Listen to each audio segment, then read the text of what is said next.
Assalamualaikum warahmatullahi wabarakatuh. Salam sejahtera buat kita semuanya.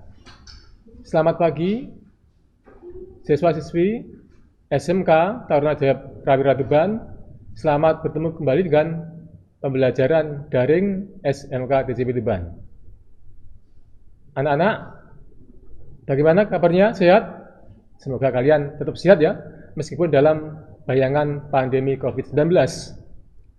Anak-anak, hari ini kalian ketemu dengan saya, Pak Agus Sugiyanto, yang akan bawakan materi menemukan keteladanan tokoh teks biografi. Namun sebelum saya menyampaikan materi, saya ingin flashback atau kembali dulu ke materi sebelumnya yang minggu lalu disampaikan oleh Bapak Dr. Andes Sudarto. Kemarin Pak Darto menyampaikan materi memahami teks biografi. Masih ingat anak-anak apa teks biografi itu? Ya, teks biografi adalah sebuah teks yang isinya menceritakan atau mengulas riwayat hidup seseorang mulai dari lahir, karir, dan bahkan sampai meninggal dunia. Dan ingat anak-anak bahwa teks biografi itu ditulis oleh orang lain. Jangan sampai keliru anak-anak, ada teks autobiografi. Kalian harus bisa membedakan biografi dan autobiografi. Ingat, biografi ditulis orang lain, kalau autobiografi yang nulis riwayat tersebut adalah orang itu sendiri. Nah, masih ingat strukturnya anak-anak? Yang pertama apa? Yang pertama adalah orientasi, yang kedua peristiwa dan masalah, yang ketiga reorientasi. Nah, kalian sudah paham ya kemarin orientasi itu bagian pengenalan tokoh. Misalnya tokohnya itu lahir di mana, kapan, dan latar belakang keluarganya seperti apa. Itu adalah namanya orientasi tahap pengenalan. Yang kedua, peristiwa dan masalah. Ya, di dalam situ diceritakan untuk mencapai kesuksesan tentu saja dibutuhkan keuletan, keteladanan, dan semangat yang tinggi tentunya untuk memperoleh kesuksesan. Dan yang ketiga adalah reorientasi. Nah, bagian ini adalah bagian penutup, merupakan pendapat dari seorang penulis. Reorientasi bersifat opsional, artinya apa?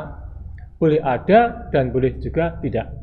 Nah, saya kali ini melanjutkan materi dari Pak Darto kemarin, yaitu menemukan keteladanan tokoh dalam teks biografi.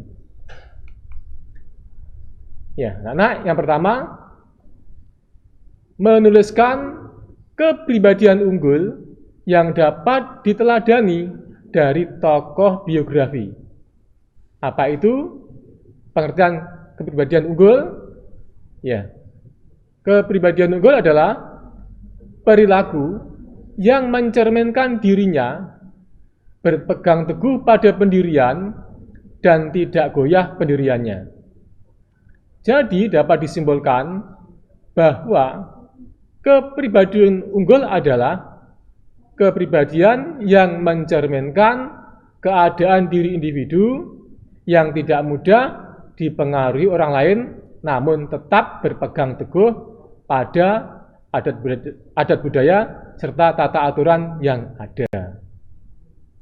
Tokoh yang riwayat hidupnya ditulis dalam biografi biasanya memiliki kepribadian unggul lebih dibandingkan orang lain. Kepribadian unggul lebih baik inilah yang biasanya mampu mengantarkan seseorang mencapai keberhasilan dalam kehidupannya. Untuk dapat mengidentifikasi kepribadian unggul seseorang, kita dapat melihat dari peristiwa atau permasalahan yang dialami seseorang serta bagaimana cara menghadapi semua itu. Yang kedua, apa sih manfaat kita membaca teks biografi? Ya, karena yang pertama adalah menginspirasi dan menjadi teladan. Hal-hal yang positif dalam kisah tokoh tersebut dapat dijadikan sebagai inspirasi dan teladan bagi kita. Biasanya banyak sekali contoh perbuatan, sikap, dan lain-lain yang bisa dijadikan teladan yang diselipkan di dalamnya. Ya, ini manfaat yang pertama adalah menginspirasi. Yang kedua, menjadi optimis dan semangat. Ketika orang selesai membaca teks biografi, dia akan yakin, optimis, dan tentunya semangat untuk meraih kesuksesan. Yang ketiga, usaha dan kerja keras pasti akan membuahkan hasil. Di dalam kehidupan seseorang pastinya akan merasakan titik terendah dalam hidupnya. Dari kisah seorang, pastinya dia akan berusaha untuk tetap bangkit dari masalah yang sedang dihadapi. Nah, ini ya anak-anak, bisa menjadi contoh bahwa orang untuk meraih sukses itu tidak tiba-tiba langsung sukses, tapi dia mengalami proses yang barangkali cukup panjang. Bahkan di sini dikatakan titik terendah, ya. Dari situlah seorang tokoh bangkit dan akhirnya menjadi sukses.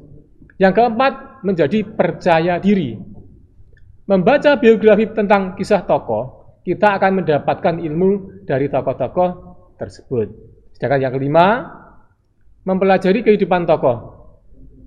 Mengetahui suka dan duka yang dialami oleh sang tokoh, pengalaman-pengalaman pahit yang dialami sang tokoh untuk mencapai kesuksesan. Ya. Jadi saya katakan tadi adalah untuk mencapai kesuksesan, seseorang harus kerja keras, pantang menyerah, disiplin, dan ulet tentunya anak-anak. Jadi adalah manfaat membaca teks biografi.